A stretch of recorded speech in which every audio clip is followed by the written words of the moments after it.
আসসালামু আলাইকুম রহমতুল্লাহ বারাকাতুহ। সম্মানিত বন্ধুরা, আমরা দেখলাম সোশ্যাল মিডিয়াতে ভারতের উত্তরপ্রদেশের শামলি গ্রামের একজন ৩০ বছরের নৌজওয়ান আয়ুষ মালিক, সে ইসলাম ধর্ম গ্রহণ করেছে, নাম দিয়েছে মোহাম্মদ আলী।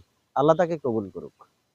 বনেদি ফ্যামিলির সন্তান, কোটি কোটি টাকার সম্পদকে পায়ে দোলে সে বলতেছে যে আমি মুসলমান হয়েছি, আমার এক হাতে যদি চাঁদ দেওয়া হয় আর এক হাতে সূর্য, তাও আমি ইসলাম ধর্ম ত্যাগ করব না। আল্লাহু আকবার। সম্মানিত উপস্থিতি, আমরা কেমন মুসলমান? আর সে জেনে শুনে সে বলতেছে যে আমি পড়াশোনা করে মুসলমান হয়েছি, আমি ইসলাম ত্যাগ করতে চাই না। আমি চাইছিলাম আমার বোনদের বিয়ে যাওয়ার পরে আমার ইসলামটাকে প্রকাশ করতে, কিন্তু প্রকৃতই সে ঈদের সালাহ আদায় করেছে। তার পিকচার সোশ্যাল মিডিয়াতে ভাইরাল হওয়ার কারণে তার পরিবারের উপর একটা চাপ সরকারিভাবে, এবং পরিবার থেকে তার বিরুদ্ধে মামলার হুমকি ধুমকি। এতে সে বলতে বাধ্য, পৃথিবীর সামনে প্রকাশ করতেছে আমি মুসলিম হয়েছি, আমি মুসলমান, আমি কোনো সম্পদ চাই না, আমি কোনো সম্পদই চাই না, আমি ইসলামটাকে বুঝেছি, আমার ধর্মটাকে বুঝেছি। আল্লাহ ইলাহা ইল্লাল্লাহ, আশহাদু আল্লাহ ইলাহা ইল্লাল্লাহ, এভাবে শাহাদাত দিচ্ছে।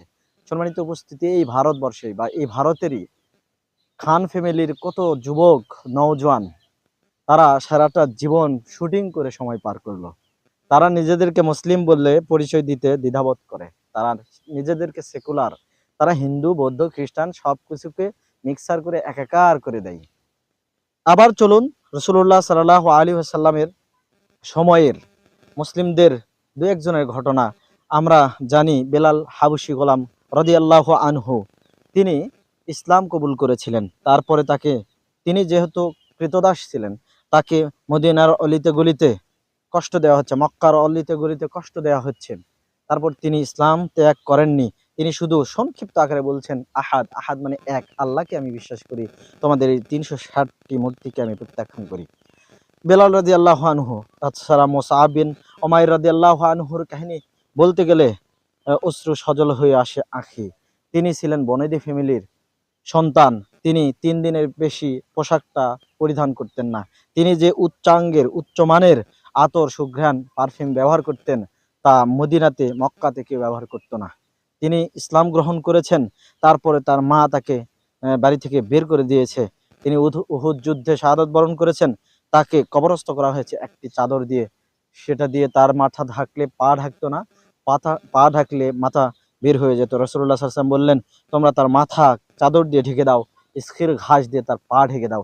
এই তো মুসআব ইবনে উমাইর রাদিয়াল্লাহু আনহু ইসলাম এর সুশীতল ছায়াতল আশ্রয় গ্রহণ করে জান্নাতি পানে এগিয়ে যাওয়ার জন্য তিনি দুনিয়াকে প্রত্যাখ্যান করেছেন। চলুন ২০০ বছরের লৌহ মানব সালমান ফার্সি রাদিয়াল্লাহু আনহুর জীবন একটু জেনে নেই। তিনি ছিলেন পারস্যের একজন অধিবাসী, তিনিও ছিলেন বনেদি ফ্যামিলির সন্তান। তার পিতামাতার সন্তান হতো না। তিনি যখন জন্মগ্রহণ করেছিল, তার পিতামাতার আনন্দের কোনো শেষ ছিল না, কিন্তু তিনিও ইসলামকে গ্রহণ করে নিয়ে সুদূর পারস্য থেকে মদিনা অবধি চলে এসেছিলেন। ইসলামের মায়ের নবী মুহাম্মদ সাল্লাল্লাহু আলাইহি সাল্লামের পায়ের কাছে এসে আশ্রয় নিয়েছিলেন। এই তো সালমান ফার্সি রাদিয়াল্লাহু আনহু। এই বিভিন্ন কাহিনী জীবনী থেকে আমরা যেটা শিক্ষা নেব সেটা হচ্ছে, আসুন আমরা দুনিয়াকে তুচ্ছ জ্ঞান করি, আখেরাত পানে ধাবিত হই।